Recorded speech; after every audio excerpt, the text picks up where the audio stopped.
நாங்கள் மோடியை அவர்கள் சிபிஐ கூப்பிட்டு போப்பா போய் விஜய் அரெஸ்ட் பண்ணிட்டு வா அப்படின்னு நீங்கள் இங்கே தமிழ்நாட்டில் ஒரு ஆஃபீஸர் போலீஸ் ஆஃபீஸரை போட்டு விஜய் மேலே எவ்வளோ டைட் பண்ணீங்க, அந்த மாதிரியே நாங்கள் பிஜேபி பண்ணுறோமா அப்படின்னா கிடையாது. அறிவாலயத்தில் ஃபர்ஸ்ட் ஃப்ளோரில் சோதனை நடத்திட்டு இருக்கும்போது கிரவுண்ட் ஃப்ளோரில் கழுத்து மேலே காலை வச்சு கூட்டணி பேசுகிற காங்கிரஸ் கட்சி மாதிரி பாஜக கிடையாது.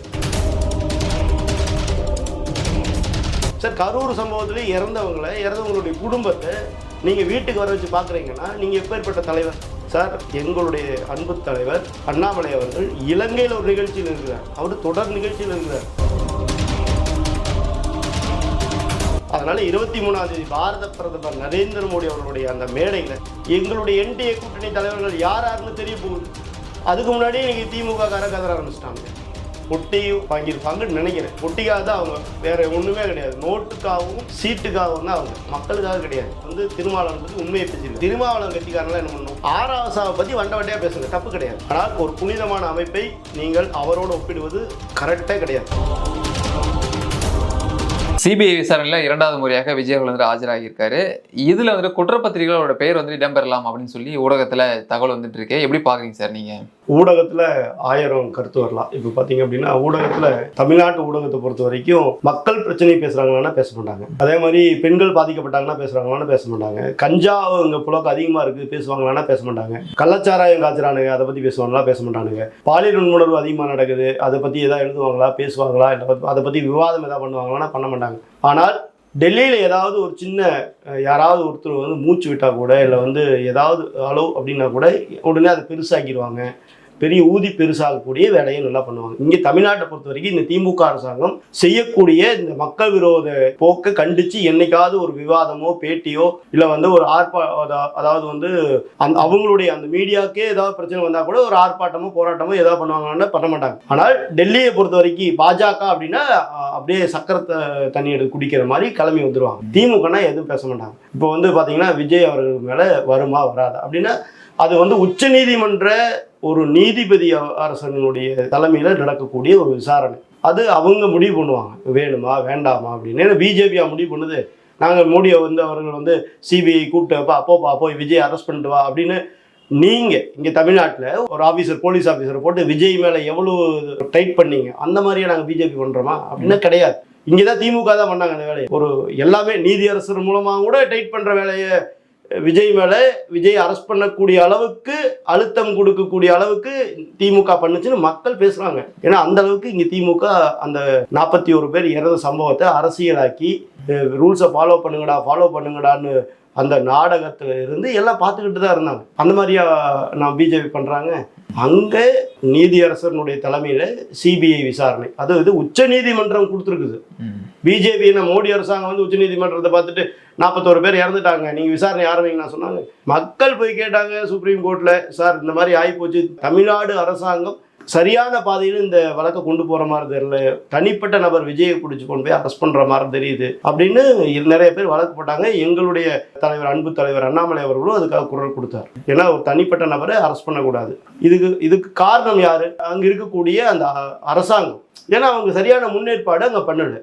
கரெக்டாக பண்ணியிருந்தாங்க அப்படின்னா அந்த வேலுச்சாமிபுரத்தை ஏன் கொடுத்தாங்க சார்? அங்கே ஏற்கனவே அவங்களுடைய 4-5 மீட்டிங் பார்த்துருப்போம். நம்ம சரியான கூட்டம் வந்தது. அது ரசிகர்களாக இருக்கலாம், இல்லை அரசியல் கட்சியினுடைய அவருடைய அரசியல் கட்சியினுடைய நபர்களாக இருக்கலாம். ஆனால் யாராக வேணா இருக்கட்டும், பொதுமக்கள் தானே, தமிழ்நாட்டு மக்கள் தானே, முதல்வர் ஸ்டாலின் அவர்கள் கீழே இருக்கக்கூடிய மக்கள் தானே. அவங்கள பாதுகாக்க வேண்டியது யார்? அரசாங்கத்தோட கடமை இல்லையா? அதை தவறிட்டாங்க.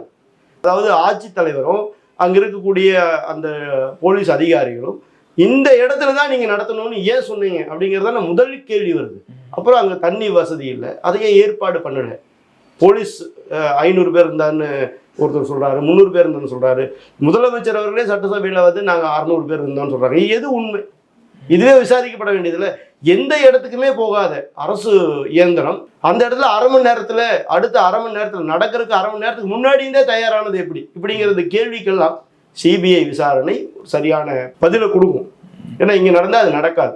சிபிஐ விசாரணைன்ற ஒரு பக்கம் இருந்தாலும் பார்த்தீங்கன்னா இந்த ஜனநாயகன் படம் வெளியிடுறதுல சிக்கல் இருந்துச்சு சார். இதெல்லாம் பார்த்தீங்கன்னா கூட்டணிக்காக தான் பாஜக இது போல செயல்களில் ஈடுபட்டு வந்துட்டு இருக்கு அப்படின்னு ஒரு விமர்சனம் வந்துட்டு இருக்கே. உங்களோட பதில் என்ன சார்? சார், அதாவது நீங்கள் பார்த்துருப்பீங்கன்னு நினைக்கிறேன். இடி அறிவாலயத்தில் ஃபர்ஸ்ட் ஃப்ளோரில் சோதனை நடத்திட்டு இருக்கும்போது கிரவுண்ட் ஃப்ளோர்ல கழுத்து மேல காலை வச்சு கூட்டணி பேசுற காங்கிரஸ் கட்சி மாதிரி பாஜக கிடையாது. சரிங்களா? திமுக கிட்ட அப்படித்தான் நடந்துக்கிட்டாங்க. இன்னைக்கு சோனியா காந்தி அவர்கள் கீழே எந்த மாதிரியான கூட்டணி பேச்சுவார்த்தை நடத்துறாங்க? மேல சோதனை, கீழே கூட்டணி பேச்சுவார்த்தை. இது எப்படி இருக்கு? அப்படியா இங்க நடக்குது? சுதந்திரமான விசாரணை நடந்துட்டு இருக்குது. ஜனநாயகனுக்கு என்ன நடக்குமோ அது நடக்கும். சுப்ரீம் கோர்ட்டு போனோனையும் சார் அதானே சார் உச்சபட்ச அதிகார அமைப்பு, மத்திய அரசாங்கத்தை விட அதிகார அமைப்பு அங்க இருக்குங்கிறாங்க. அப்போ உச்ச நீதிமன்றத்தை நம்பக்கூடிய விஜய் அவர்களாகட்டும், திமுக ஆகட்டும், அவங்க அங்க என்ன சொன்னாங்க? சார் ரூல்ஸ் எல்லாத்துக்கும் சமம். சரிங்களா? ஏற்கனவே 2014 இதை பத்தி ஒரு விரிவான ஒரு சட்டத்தை இயற்றியாச்சு. அது இனி யாருக்காகவும் இந்த சட்டத்தை வளைச்சு கொடுக்க எங்களுக்கு விருப்பம் கிடையாது. நீங்க சென்னை உயர் நீதிமன்றத்திலேயே ஒன்றும் முழுமையா வாதமே வைக்க ஆரம்பிக்கல, அதுக்குள்ள ஏன் இங்க வந்தீங்க? அப்படி நீங்க வர்றதா இருந்தாலும் அந்த ப்ராப்பரான டாக்குமெண்டோட வாங்க, நாங்க விசாரணை பண்றோம். இல்லையா நான் உங்களுக்காக ஒரு ஃபேவர் பண்றோம், அந்த 21ஆம் தேதி நடத்துறது 20ஆம் தேதி விசாரணைக்கு எடுத்து சொல்றதுக்கு நாங்க ஆவணம் பண்றோம்னு சொல்லிக்கிறாங்க. இது யார் சொன்னது? பாரத பிரதமர் நரேந்திர மோடி அவர்களா சொன்னாரு. உச்ச நீதிமன்றம் சொல்லி இருக்கு. இதுல எங்க இருக்குது? நாங்க ஏன் கூட்டணி கூப்பிடுறோம்? சார் எங்களுடைய இது தெளிவா இருக்கு சார். அண்ணாமலை அவர் கூட மிக தெளிவா சொல்லிட்டார். அதாவது மட்டன் பிரியாணியும் சிக்கன் பிரியாணியும் ஒன்னா சாப்பிட முடியாதுன்றார். அது மாதிரி இந்த கூட்டணி எங்களோட ஒவ்வா கூட்டணி. அப்போ நாங்க ஏன் அவரை கூப்பிட போறோம்? சார் திமுக வேணா என்ன வேணா பண்ணலாம் சார். விஜய்க்காக இந்த ஜனநாயகன் படத்தை ரிலீஸ் பண்றதுக்கெல்லாம் பண்ணி அவங்க கூட பண்ணிருக்கலாம் இல்லையா? இந்த பராசக்தி ரிலீஸ் ஆகும்போது ஜனநாயகன் வந்ததுன்னா, ஜனநாயகம் வெற்றி பெற்றுச்சுன்னா பராசக்தி ஊத்தி மூழ்கிடும். பராசக்தி ஏற்கனவே ஊத்தி மூழ்கிருச்சு. அது கடல்ல ஓட்ட போட்ட கப்பல் மாதிரி மூழ்கி போச்சு. அப்போ இது திட்டமிட்டு திமுக செஞ்சதுன்னு ஏன் இருக்கக்கூடாது? திமுக செஞ்சிருக்கலாம்னு நான் சொல்றேன். அதனால சார் நாங்க காங்கிரஸ் மாதிரி கிடையாது. யாரையும் மிரட்டி பயமுறுத்தி கூட்டணிக்கு கூப்பிடுற கட்சி கிடையாது. நாங்க எங்களோட நின்று ஜெயிச்சா கூட, நாங்க பெரும்பான்மையா வந்தா கூட அவங்களையும் கூட்டணியா வச்சுக்கிட்டு கூட்டணி ஆட்சி நடத்தக்கூடிய ஒரு அரசாங்கம் பாரத பிரதமர் நரேந்திர மோடி அவர்களுடைய அரசாங்கம். மக்களுக்காகவும் இந்த மண்ணுக்காகவும் சேவை செய்யக்கூடியவங்க. பணத்துக்காகவும் நோட்டுக்காகவும் சீட்டுக்காகவும் அரசியல் பண்ண வரல நாங்க. ஸோ விஜய்கள் என்டிஏ கூட்டணிக்கு வந்தாங்கன்னா வெற்றி வாய்ப்புன்றது சுலபமா இருக்கும். திமுக வீழ்த்தலாம் அப்படின்ற ஒரு கணக்கில் கூட இது போல செயல்பாடுகளில் ஈடுபடலாம் அப்படின்ற பேச்சுகள் இருக்குல்ல சார்? சார் அது உண்மையா இருக்கலாம், இல்லாமையும் இருக்கலாம். ஆனால் இப்ப நடக்கிற இந்த விஜய் அவர்களுடைய சிபிஐ விசாரணை ஆகட்டும், ஜனநாயக படம் ஆகட்டும், அதுக்கும் மத்திய அரசாங்கத்துக்கு என்ன சம்பந்தம் இருக்குது? அதுக்கும் கூட்டணிக்கு என்ன சம்பந்தம் இருக்கு? முதல்ல அதுக்கும் கூட்டணிக்கு என்ன சம்பந்தம் இருக்குது? அந்த விசாரணை வேண்டும்னு கேட்டது விஜய், சிபிஐ விசாரணை வேண்டும்னு கேட்டது விஜய். அதனால விசாரிக்கிறாங்க. ஜனநாயகம் படத்துக்கு உச்சநீதிமன்றம் மிக தெளிவா பதில் சொல்லிட்டாங்க. அதுக்கப்புறம் வேற கருத்தே கிடையாது. கூட்டணிக்கு வந்தால் ஜெயிக்கலாமான்னு கேட்டா கண்டிப்பா ஜெயிக்கலாம், அதுல மாற்று கருத்து கிடையாது. ஆனா அவரு எங்களை பாயசம்னு பேசுனதுக்கு அப்புறம் சார் நாங்க எப்படி சார் பேசாம இருக்கோம்? ஒரு கட்சி தலைவர் அவர் எங்களுக்கும் டிஎம்கேக்கு தான் போட்டிங்கிறாரு. இது வரைக்கும் ஏதாவது ஒரு எலெக்ஷன் இருக்காரா? ஒரு ஓட்டு வாங்கியிருக்காரா சார்? வேற ஒன்றும் வேண்டியதில்லை. ஒரே ஒரு சிங்கிள் ஓட்டு டிவிகேக்காக உழுந்துருக்கா? அப்புறம் உழுகாமையே எவ்வளோ பேசுங்க எப்படி சார்? எவ்வளோ ஓட்டுங்கிறது தெரியட்டும், அதுக்கப்புறம் பேசுங்க. ஃபர்ஸ்ட் எலெக்ஷன் இல்லைங்க சார். சரி இவ்வளோ பேசுகிற ஏங்க இவங்க மத்தியில் இப்போ மோடி இப்போ எலெக்ஷன் நடந்தது இல்லைங்களா? மோடி பிரதமர் ஆகிற அந்த எலெக்ஷன் வந்தது இல்லையா? அதுலேயே கலந்துக்கல. இதுலேருந்தே தெரியலையே அவருடைய இது வரக்கூடிய எலெக்ஷன் நிற்பாராங்கிறதே ஒரு சந்தேகமா இருக்குல்ல. நேரடியாக சிஎம் தான் தலைமைச் செயலகத்தில் போய் உட்காரணும் அப்படின்ற ஒரு கனவோட இருக்காருல்ல சார்? தூக்கத்திலே இருக்கு சொல்லுவாங்க. பகல் கனவை அதை கண்டினியூ பண்ணலாம், தப்பே கிடையாது. படத்தில் நடிச்சு சிஎம்ஆ வரலாம், எல்லாம் தப்பு கிடையாது. ஆனால் தலைமைச் செயலகம் போகணும்னா வீட்டு விட்டு முதல் வெளியில் வரணும். ஒர்க் ஃப்ரம் ஹோம் அரசியல் பண்ணக்கூடிய இவர் எப்படி மக்களை சந்திச்சு மக்கள் பிரச்சனைக்காக நிற்பார்? ஏன்னா நாளைக்கு எல்லாம் மக்கள் ஆயிரும். நீங்க மக்களுக்காக தான் பேச போறீங்க, மக்களோட தான் நிற்க போறீங்க, எப்படி நிற்பீங்க சார்? கரூர் சம்பவத்திலே இறந்தவங்களுடைய குடும்பத்தை நீங்க வீட்டுக்கு வர வச்சு பாக்குறீங்கன்னா நீங்க எப்பேற்பட்ட தலைவர் சார்?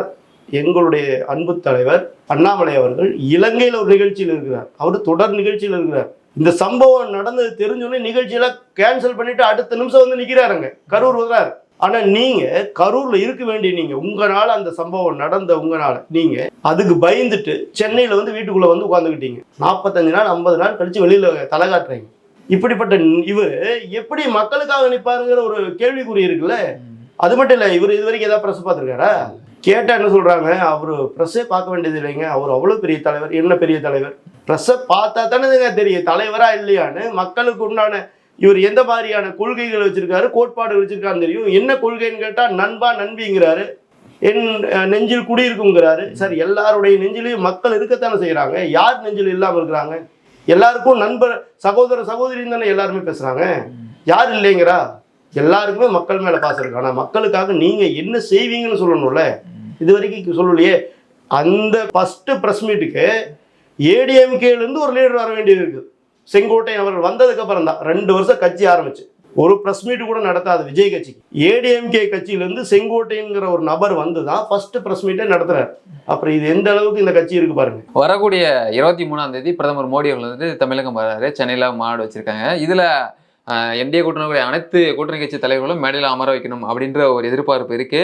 இதற்கு மத்தியில இப்போ தேமுதிக இன்னும் பாமகவோட ராமதாஸ் அவர்கள் இன்னும் என்ன உறுதிப்பாடு தெரிவிக்காம இருக்காங்க. வரும் நாட்களில் என்ன எதிர்பார்க்கலாம் சார் என்டிஏ கூட்டணியில? சார் மிக தெளிவாக இன்னைக்கு ஒரு எங்களுடைய நயினார் அன்பு தலைவர் நயினார் நாகேந்திரன் அவர்கள் பேட்டி கொடுத்துருக்காரு. 22ஆம் தேதி முடிவாயிரும். 23ஆம் தேதி எங்களுடைய கூட்டணி கட்சி தலைவர்கள் மேடை ஏறுவார்கள். எந்த மாற்று கருத்தும் கிடையாது. இப்போதைக்கு எங்கள் கூட்டணியில் யாராக இருக்கிறா? ஏடிஎம்கே இருக்கிறாங்க. அடுத்து அன்புமணி அவர்கள் வந்தாச்சு. அடுத்த கட்ட பேச்சுவார்த்தை போயிட்டு இருக்குது. 22ஆம் தேதி ஃபைனல் ஆகிற போகுது. இன்னும் 2 நாள் தான் இருக்கு. அதனால 23ஆம் தேதி பாரத பிரதமர் நரேந்திர மோடி அவர்களுடைய அந்த மேடையில் எங்களுடைய என்டிஏ கூட்டணி தலைவர்கள் யாருன்னு தெரிய போகுது. அதுக்கு முன்னாடி இன்னைக்கு திமுக காரங்க கதற ஆரம்பிச்சிட்டானுங்க. சார் பாருங்க, அன்புமணியும் ராமதாசும் சண்டை போட்டுக்கிறாங்க. இது எந்த கட்சி கூப்பிடுறாங்க? அன்புமணி தலைமையிலான அந்த பாமகவுக்கு தேர்தல் அங்கீகாரம் இருக்கு. தேர்தல் ஆணையம் அங்கீகாரம் கொடுத்துருக்கு. அவர் தான் அடுத்த வருஷம் வரைக்கும் இருக்க போறார். அப்போ பாமக வந்து ஆல்ரெடி எங்க கூட வந்துருச்சுல்ல. அன்புமணி அவர்கள் வரும்போது கண்டிப்பா ராமதாஸ் அவர்களும் வருவார். வராம எங்க போறார்? ஐயா வந்து ஒரு பாமகவுடைய முகம். அவரு கண்டிப்பா வருவார். அதே மாதிரி கூட்டணி கட்சி தலைவர்கள் நிறைய பேர் கூட பேச்சுவார்த்தை நடந்துட்டு இருக்குது. கண்டிப்பா அவங்களும் வருவாங்க. ஏன்னா இப்ப இந்த சமயத்துல யாருடைய சொல்றது சரியா இருக்காது. கண்டிப்பாக பலம் பொருந்திய கூட்டணியா இருக்கும். திமுக கதறும். திமுக பயங்கரமா கதறுவாங்க. இப்போ திருமாவளவன் வாயை பேச இருக்கிறாருல, கதற ஆரம்பிப்பார்.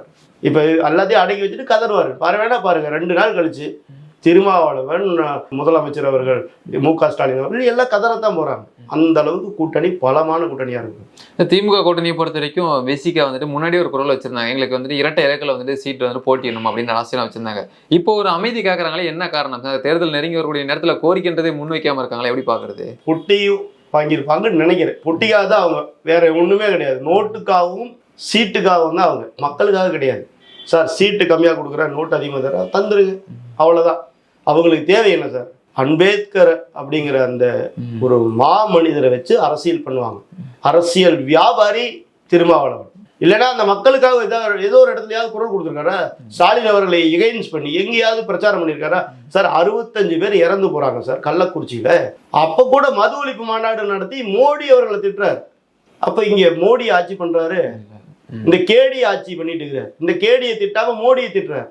அப்ப இதுல இருந்தே தெரியலையா அவருடைய கொள்கை என்ன, கோட்பாடு என்ன, அவர் யாருக்காக இங்க அரசியல் பண்றாருன்னு. அவருடைய நோக்கம் என்னன்னா சார், அடுத்தது திமுக காரங்கிட்ட இருந்து காசை வாங்கிட்டு உதயநிதி அவர்களை முதல்வராக்கணும். அதுக்கு அவருடைய வேலை. அவரு துணை முதல்வர் ஆவாரா? சார் ஆக மாட்டாரு. அவர் கட்சியில் இருக்கிற யாரையாவது அவர் கட்சிக்கே தலைவர் கொண்டு வருவாரா? பண்ண மாட்டாரு. தாழ்த்தப்பட்ட மக்கள்ல யாரையாவது ஒருத்தர் மேல கொண்டு வருவாரா? வரமாட்டாரு. அப்போ ஒட்டு மொத்தமா அவருடைய அவர் என்ன? அரசியல் வியாபாரம். அவருக்கு தேவை நோட்டும் சீட்டும் அதிகாரம், அவ்வளவுதான். ராசா அவர்களை எதிர்த்து திமுக கூட்டணியுடைய விசிக தொண்டர்கள் வந்துட்டு இன்னைக்கு போராட்டத்தில் ஈடுபட்டிருக்காங்க. என்ன காரணம் அப்படின்னு பார்த்தீங்கன்னா, ராசா அவர்கள் வந்துட்டு RSS கைக்கூலி அப்படின்னு சொல்லியிருக்காங்களே, எப்படி பாக்குறீங்க சார் நீங்க? ராசா வந்து RSS உடைய கைக்கூலி சார். அதாவது விடுதலை சிறுத்தைகளுக்கு ஒரு காரணம் வேணும். அவர் வேற ஏதாவது பக்கமே இருக்கும், அதை வச்சுக்கிட்டு பண்ணுவாங்க. ஆனா ராசா என்னைக்குமே RSSக்கும் அவருக்கும் பொருந்தாத கூட்டணி. அவர் எப்படி RSS தலைவராக முடியும் சார்? எங்களுடைய கடவுளை திட்டக்கூடியவர் எப்படி RSSல இருக்க முடியும்? எங்களுடைய RSS உடைய முதல் கோட்பாடு என்ன? இந்து தர்மத்தை காப்பாற்றுறது. ராசா என்ன மாதிரி இருக்கிறார்? அது கடைபிடிக்கிறாரா? எதிர்ப்பு. ஆமா, ஊழலற்ற அரசாங்கத்துல இருக்கணும். மோடி அவர்களுடைய தலைமையிலான இந்த அரசாங்கத்துல 14 வருஷம் முடிஞ்சு 15 வருஷம் போகுது. இந்த 14 வருஷத்துல ஒரு துளி அளவாது, அதாவது எங்க முன்னாள் தலைவர் சொல்ற மாதிரி கால் நகை தூசி அளவுக்காவது ஊழல் சொல்ல முடியுமா? ராசா மேல காத்திலேயே ஊழல் பண்ணி 1,75,000 கோடி ஊழல் பண்ண ஒரு மனிதர், இந்து தர்மத்துக்கு எதிரான ஒரு மனிதர், கடவுளை எப்போதுமே திட்டக்கூடிய ஒரு நபர், பெரியாரை வந்து அவருடைய தலைவராக கொண்டவர் ஒரு தலைவர் சொல்லுவார். அப்படிப்பட்டவர் எப்படி RSS உடைய இதா இருக்க முடியும்? விடுதலை சிறுத்தைகளுக்கு ஒரு காரணம் வேணும். இல்ல திருமாவளவன் அவர்கள் வந்துட்டு சாதிய கட்சி வச்சு நடத்திட்டு இருக்காரு அப்படின்னு சொல்லி பொது மேடையில பேசினதால ஒரு கொந்தளிச்சு ஏற்பட்டிருக்காங்க. இந்த மாதிரி உண்மைதானே சொல்லியிருக்காரு. அவர் வேற என்ன பண்றாரு சார்? ஜாதிய கட்சி வச்சு அவர் ஜாதி அந்த தாழ்த்தப்பட்டவர்களுடைய நான் தான் காப்பாத்துவன்னு ஒரு தலைவர்னு வந்துட்டு அந்த மக்களுக்காக எதுவும் பண்ணல. அந்த மக்களை ஏமாற்றி அரசியல் பிழைப்பு நடத்தக்கூடிய ஒரு ஆள் தான் திருமாவளவன். அதை தானே சொல்லியிருக்காரு ஆசராசா. ஆராசா இதுதான் ஃபர்ஸ்ட் டைம் உண்மையை பேசியிருக்காரு. அதுல எந்த தப்பும் கிடையாது. ஆனா அதுக்காக வந்து நீங்க வந்து RSS உடைய கைக்கூலின்னு என்ன அர்த்தம்? RSS வந்து ஆராசா மாதிரி ஒரு கேவலமான ஒரு அமைப்பா சார்? அது ஒரு புனிதமான ஒரு அமைப்பு. அதை போய் இந்த கேடி கூட கம்பேர் பண்ணலாமா? ஊழல் பண்ண 1,75,000 கோடி ஊழல் பண்ண ஒரு நபரோட எப்படி சார் RSS நீங்க ஜாயின் பண்ணுவீங்க? RSSங்கிறது இந்த மண்ணையும் இந்த மக்களையும் காப்பாத்துறதுக்காக 100 ஆண்டுகளா போராடிட்டு இருக்கக்கூடிய ஒரு அமைப்பு, புனிதமான ஒரு அமைப்பு. அதுதான் இந்துத்துவா அப்படிங்கிறத கோட்பாட்டை தூக்கி பிடிச்சிட்டு இருக்கக்கூடிய ஒரு அமைப்பு. அது இருக்கிறங்காட்டிக்கு தான் இன்னைக்கு இந்தியாவா இருக்கு. இல்லைன்னா நேரம் வந்து பாகிஸ்தானை மாற்றிருக்க மாட்டாங்களா? அந்த அமைப்புன்னு ஒன்று இருக்கிறங்காட்டி தான் நம்மளாம் இன்னைக்கு நிம்மதியாக வாழ்ந்துட்டு இருக்க முடியுது. அதிலிருந்து வந்தவர் தான் பாரத பிரதமர் நரேந்திர மோடி அவர்கள். எல்லாரும் இந்நாட்டு மன்னர்கள், எல்லாருக்கும் இந்த நாட்டில் சமமான உரிமை கிடைக்கணும் தான் காஷ்மீரில் 370 சட்டப்பிரிவு நீக்கினார். அப்படிப்பட்ட ஒரு தலைவரை கொடுத்த அமைப்பு. அந்த அமைப்போட போய் ஒரு கேடி 1,75,000 கோடி ஊழல் பண்ண ஒரு நபர், ஜெயிலுக்கு போயிட்டு வந்த ஒரு நபரை போய் கம்பேர் பண்ணா எப்படி சார்? இது வந்து வன்மையாக கண்டிக்கத்தக்கது சார். அவர் வந்து ஆராசா வந்து திருமாவளவன் பற்றி உண்மையை பேசியிருக்காரு. திருமாவளவன் கட்சிக்காரங்களாம் என்ன பண்ணணும்? ஆராசாவை பற்றி வண்டையாக பேசுங்க, தப்பு கிடையாது. ஆனால் ஒரு புனிதமான அமைப்பை நீங்கள் அவரோடு ஒப்பிடுவது கரெக்டே கிடையாது. வன்மையாக கண்டிக்கத்தக்கது. அதிமுக வந்துட்டு இப்போ கடந்த 2 தினங்களுக்கு முன்னதாக வாக்குறுதி வந்துட்டு கொடுத்திருந்தாங்க, முதற்கட்ட வாக்குறுதி. அதில் ஆண்களுக்கும் இலவச பேருந்துகள் கொடுக்கப்படும் இருந்தாங்க. மகளிருக்கு கொடுக்கக்கூடிய அந்த 1000 ரூபாய் தொகை வந்துட்டு உயர்த்தி 2000 ரூபாய் கொடுக்கப்படும் அப்படின்னு இருந்தாங்க. திமுக இருந்து ஒரு சர்ச்சை கிளம்பி இருக்குல்ல சார்? அதாவது 1000 ரூபாய் கொடுக்க முடியாதுன்னு அப்போ சொன்னவர் இப்போ எப்படி 2000 ரூபாய் கொடுக்க முடியும்னு சொல்றாரு அப்படின்றனாலே உங்களோட பார்வை என்ன சார்? இல்லை சார், ஒரு திறமையான ஒரு நபர், திறமையற்ற நபர் என்ன பண்றாருன்னா 5 லட்சம் கோடியை கடனை வாங்கி அது மூலமா 1000 ரூபாய் பணம் கொடுக்குறாரு. கரெக்டுங்களா? திறமையான ஒரு நபர், நான் உங்களுடைய வாழ்க்கை தரத்தை உயர்த்த போகிறேன், தமிழ்நாட்டுடைய பொருளாதாரத்தை உயர்த்த போகிறேன், அந்த லெவலுக்கு கொண்டு வந்துட்டு அதுலேருந்து வரக்கூடிய வருமானத்தை எடுத்து உங்களுக்கு கொடுக்க போகிறார் சார். தொழிலை உயர்த்தி தொழில் மூலமாக வரக்கூடிய வருமானத்தை வாங்கி அதில் செய்ய போகிறார். அதுக்கும் இதுக்கு நிறைய வித்தியாசம் இருக்குல்ல சார்? எடப்பாடி அவர்கள் போகும்போது தமிழ்நாட்டுடைய கடன் எவ்வளவு? 4.5 லட்சம் கோடி தான். இப்போ 75 வருஷமா தமிழ்நாட்டுடைய கடன் எவ்வளவு? 4.5 லட்சம் கோடி. ஆனால் அந்த போன இந்த 4.5 வருஷத்துல திமுக வாங்கின கடன் அளவு 4 லட்சம் கோடிக்கு மேல. அப்ப இது திறமையான அரசாங்கமா? திமுக காரன் பேசலாம் அதை பத்தி? இப்ப 4.5 லட்சம் கோடி கடனை வாங்கி நீ வந்து 1000 ரூபாய் பணம் கொடுக்குறீங்கன்னா நீங்களா பெரிய ஆளா? அவர் ஏற்கனவே அவர் இருக்கும்போது தமிழ்நாட்டுக்கு மருத்துவக் கல்லூரி எத்தனை வந்தது அதை பார்க்கணும். அதுக்கு முன்னாடி 75 வருஷம் ஆண்டு காலில் 4 5 தான் மருத்துவக் கல்லூரி வந்தது. ஆனா 11 மருத்துவக் கல்லூரியில் கொண்டு வந்தவர் எடப்பாடி அவர்கள். இல்ல சுயமா யோசிக்க தெரியல, எங்களோட திட்டத்தை தான் வந்துட்டு காப்பி அடிச்சு பண்ணிட்டு இருக்காரு அப்படின்னு சொல்றாங்கல்ல சார்? நான் அதுக்கு தான் சொன்னேன் நான் சார். திமுக அரசாங்கம் ஏடிஎம்கே உடைய திட்டங்களை காப்பி அடிச்சாங்க. மத்திய அரசாங்கத்துடைய திட்டங்களுக்கெல்லாம் ஸ்டிக்கர் ஒட்டதெல்லாம் நம்ம பார்த்தோம். காலை உணவு திட்டம் யாருக்கு? அது வந்து தேசிய கல்விக் கொள்கையினுடைய ஒரு அங்கம். அது காலை உணவு திட்டம் இப்படி எல்லாத்துலேயுமே இருக்குது. இவங்க வந்து ஸ்டிக்கர் ஒட்டுறதை பற்றி பேசுகிறாங்க சார். நம்ம வந்து நிலவுக்கு ராக்கெட் விடும் போது இவங்க என்ன பண்ணாங்க? சைனா கூடிய கொடி எடுத்து அதில் ஒரு ராக்கெட் போட்டு போஸ்டரே போட்டாங்க. சைனா கொடி, இந்தியா கொடி கிடையாது. அப்படிப்பட்ட நபர்கள் இவர்கள், மூளையே இல்லாதவர்கள் திமுக காரர்கள். அப்படிப்பட்ட நபர்கள் வந்து பேசலாமா போல? இது வந்து திமுகங்கிறது முட்டாள்களுடைய உலகம். அங்கே வந்து அவங்களே பேசிக்குவாங்க, பெரிய அறிவாளிக மாதிரி பேசிக்குவாங்க. ஆனால் வடிகட்ட முட்டாளுங்க சார். அம்மா கொண்டு வந்த எத்தனையோ திட்டம் இருக்கு. தாலிக்கு தங்கம் என்னாச்சு? அதே 2 வீலர் கொடுத்தாங்க, அது என்னாச்சு? மடிக்கணினி திட்டம் யாருடைய? இது இப்படி வரிசையா கொண்டு வரலாம். எல்லாம் நிறைய திட்டங்கள் இருக்கு. இந்த திட்டங்களை யார் கொண்டு வந்தா? மத்தியான உணவு திட்டம் யாருடைய திட்டம்? இப்படி எல்லாத்தையும் காப்பி அடிச்சுட்டு வந்து பாரத பிரதமர் கொண்டு வந்த எல்லா திட்டங்களையும் ஸ்டிக்கர் ஒட்டிக்கிட்டு இவரு எதுவுமே பண்ணல. அங்கிருந்து ஒரு திட்டம் வரும், அந்த திட்டத்தை இவர் காப்பி அடிச்சு இங்க பண்ணிடுவார். பண்ணிட்டு இவருடைய திட்டம் அப்படின்னு சொல்லுவார். அதனால முழுக்க திமுகவுடைய திட்டம் எதுவுமே கிடையாது. திமுகவுடைய திட்டம் என்ன? சதுரங்க வேட்டை படத்துல வர மாதிரி மக்களை ஏமாத்தி ஓட்டு வாங்குறதுக்கு சரியான திட்டம் போடுவாங்க. அதாவது திருட்டு கும்பல் திருடுறது எப்படின்னு திட்டம் போடுவாங்க. அப்புறம் சாராயத்தை விற்று எப்படி பணம் பண்ணுறதுன்னு திட்டம் போடுவாங்க. கஞ்சாவை விற்று எப்படி பணம் பண்ணுறதுன்னு திட்டம் போடுவாங்க. இந்த மக்களை எல்லாம் எப்படி வந்து நம்ப வச்சு ஏமாற்றி ஓட்ட பிச்சை எடுத்து ஆட்சிக்கு வந்துட்டு அந்த மக்களை எப்படி ஏறி முதிக்கிறது, அந்த மக்களை எப்படி நட்டாத்துல வர்றது, எப்படி வந்து தெருவில் நிற்க வைக்கிறதுன்னு திட்டம் போடுவாங்க. இதை தவிர வேற எதுவும் அவங்களுக்கு தெரியாது.